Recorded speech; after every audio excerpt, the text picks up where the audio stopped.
Hola, ¿qué tal?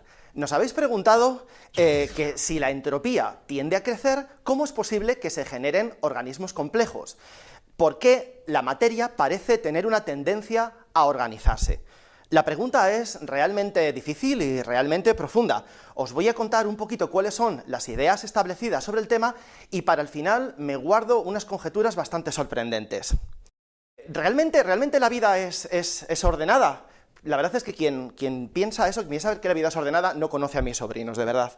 Pero aún así, realmente es verdad que lo es, porque si cogéis un ojo humano, es un instrumento realmente sutil, delicado y bien organizado. Imaginaos que cogemos todos los elementos, es decir, carbono, hidrógeno, oxígeno, que forman un ojo, los metemos en una caja y empezamos a agitar. Podéis calcular cuánto tiempo necesitaríamos esperar para que llegara a formarse un ojo, pero es muchas veces la edad del universo. De tal manera que realmente es verdad, pese a mis sobrinos, la vida realmente está ordenada. Pero la entropía, el crecimiento de la entropía, no contradice esto. ¿Por qué? El segundo principio de la termodinámica no impide que la entropía disminuya localmente siempre y cuando se produzca un aumento mayor en el resto del universo. ¿De acuerdo? Entonces, la vida es como un reducto local de baja entropía que genera una entropía mayor fuera de su propio ámbito. La Tierra no puede vivir en aislamiento, vive cerca del Sol, absorbe energía ordenada del Sol, esa energía la procesa, la trabaja, le extrae entropía y rechaza el resto de la energía a la cual le ha aumentado mucho la entropía. Estas ideas fueron discutidas en los años 40 por Schrödinger. Sí, el del gato. En un pequeño librito que se titulaba ¿Qué es la vida? Y en ese libro además explicaba por qué la vida necesitaba de la mecánica cuántica, pero no quiero desviarme del tema. Entonces, el proceso es el siguiente. Tenemos energía ordenada que llega a la Tierra, en la Tierra esa energía se procesa, crea vida, y después la energía desordenada sale. Es un proceso continuo, y es un proceso fuera del equilibrio. Esto es muy importante. En el equilibrio es lo que obtenemos cuando tomamos un sistema físico, le aislamos y dejamos que evolucione durante mucho tiempo. Al final, la configuración a la que llega típicamente es una configuración de equilibrio. La vida es una configuración lejos del equilibrio, en la que toma energía de fuera y disipa energía con más entropía. Esto es lo que el químico Prigogine llamó estructuras disipativas. Estamos hablando ya de los años 50. Estas ideas fueron tomadas por otro físico, James Lovelock, al cual le consultó, en los años 50 le consultó la NASA la siguiente pregunta: ¿podríamos averiguar si hay algún planeta del sistema solar que tiene vida antes de ir allí? Lovelock tuvo la siguiente idea, una idea realmente brillante. Observó la Tierra y pensó, ¿cómo podría alguien fuera de la Tierra saber que en la Tierra hay vida? Pues lo podría saber de una manera muy elemental, podría saberlo simplemente estudiando la atmósfera terrestre. Sabéis que en la atmósfera terrestre hay un 78% de nitrógeno, hay un 21% de oxígeno y luego pequeñas proporciones de otros gases. Bueno, eso está realmente fuera del equilibrio. Realmente el oxígeno es un gas muy reactivo, de tal manera que tiende a formar compuestos, no suele vivir solo. ¿Por qué vive solo? Porque lo producen las plantas. Si en la Tierra acabara toda la vida y esperáramos unos cientos de miles de años, el oxígeno acabaría, dejaría de haber oxígeno libre. Entonces, James Lovelock pensó, espera, podemos mirar las atmósferas de otros planetas, porque podemos estudiar su luz y encontramos cuáles son las proporciones de distintos gases en su atmósfera. Y al estudiarla encontró que todos los planetas y todos los satélites del sistema solar estaban en perfecto equilibrio. No había ninguno que tuviera un desequilibrio, de tal manera que Lovelock razonó, por tanto, ninguno de esos planetas está vivo. Equilibrio es igual a muerte. Cuando Lovelock hizo este cálculo, a partir de ahí produjo lo que se llama la hipótesis Gaia. La hipótesis Gaia es la idea de que la Tierra genera las propias condiciones para que la vida pueda existir en ella. La vida genera el oxígeno, nosotros necesitamos oxígeno. se le ocurrió a partir de estas ideas y de alguna más, como por ejemplo, sabemos que la radiación solar ha fluctuado enormemente durante los últimos millones de años, y aún así la temperatura en la Tierra se ha mantenido bastante estable. ¿Esto cómo ha podido suceder? Pues ha sucedido porque la Tierra dispone de ciertos mecanismos homeostáticos, mecanismos que le permiten mantener la temperatura estable. Os cuento uno, por ejemplo, el plancton marino. El plancton marino, cuando la temperatura de la Tierra sube, el plancton se reproduce más. El plancton emite unos gases que son semilla para que se formen las nubes, de tal manera que cuanto más plancton hay, más nubes se forman. Las nubes reflejan la luz solar que no llega a entrar en la Tierra y la temperatura disminuye, de tal manera que cuando la temperatura aumenta, más plancton, más nubes, menos temperatura, y al revés. La Tierra dispone de muchos mecanismos en esta línea. Y estos mecanismos son los que mantienen la vida en la Tierra. Realmente, a partir de aquí podemos dar la conjetura de que es la Tierra entera la que está viva, no son los organismos, sino que es realmente la Tierra entera, en cierto modo, es como se comporta como si fuera un organismo vivo.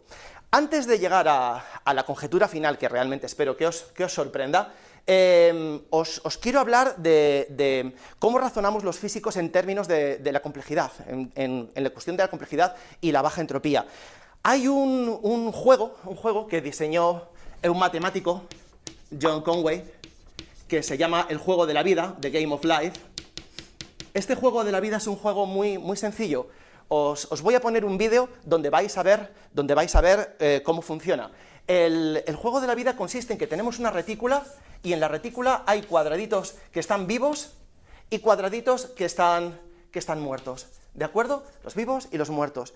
La lógica es la siguiente: a cada paso temporal, un cuadradito vivo que tenga menos de 2 vecinos o que tenga más de 3 muere o bien por soledad o bien muere por sobrepoblación. Y un cuadradito vacío que tenga exactamente 3 vecinos, como por ejemplo este, nace un nuevo cuadradito vivo. Es como que los bebés en este mundo se hacen con 3 mamás.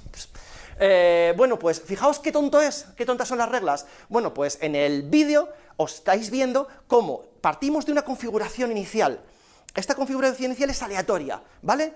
Y entonces le damos a que las reglas avancen. Tenemos un montón de bichitos. En el primer avance, el primer paso, mueren muchísimos, pero luego cuando empezamos a hacer avanzar, veis cómo se producen unas configuraciones muy complejas. De vez en cuando aparecen deslizadores, en inglés los llaman gliders, que son conjuntos de partículas que se mueven en una dirección. Veis estructuras que se crean, que se destruyen, veis un montón de dinámica. Así es como lo vemos los físicos. Realmente la complejidad muchas veces surge a partir de reglas muy pequeñas. Y con esto quiero llegar a otro experimento clásico. En los años 40, un bioquímico ruso, Oparin, propuso que la vida podría surgir simplemente por azar, porque sí.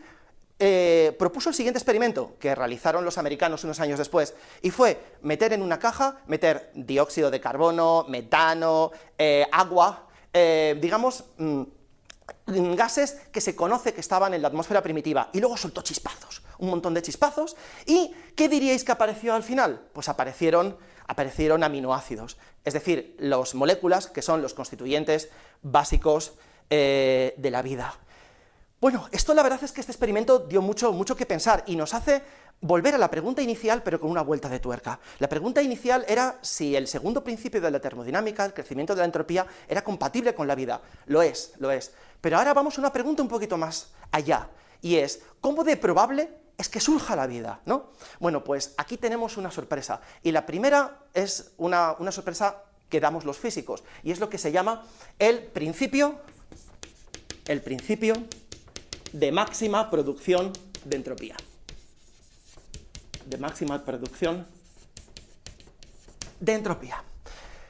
Es una especie de extensión del segundo principio de la termodinámica, y nos dice lo siguiente: imaginaos un sistema, pensad en la Tierra, que está siendo sometido a una fuerza externa, que en este caso sería la radiación solar, ¿no?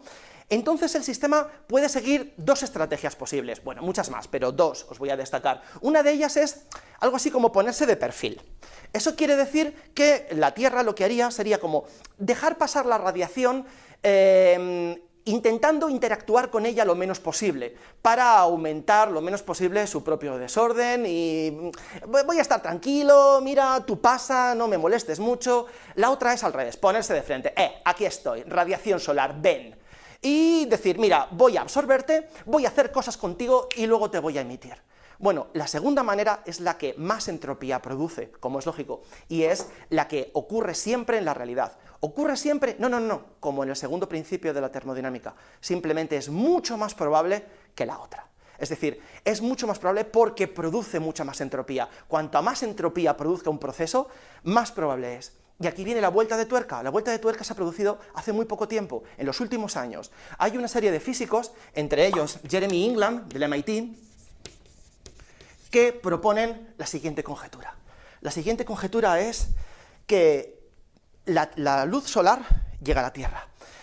La Tierra, digamos que tiene que hacer lo que sea para aumentar lo más posible la entropía del universo con eso que le llega, ¿no? Todo sistema lo intenta, todo sistema intenta crear el mayor caos posible, el mayor desorden posible. Bueno, pues la manera de crear el mayor caos y el mayor desorden posible es, primero, ordenándote tú.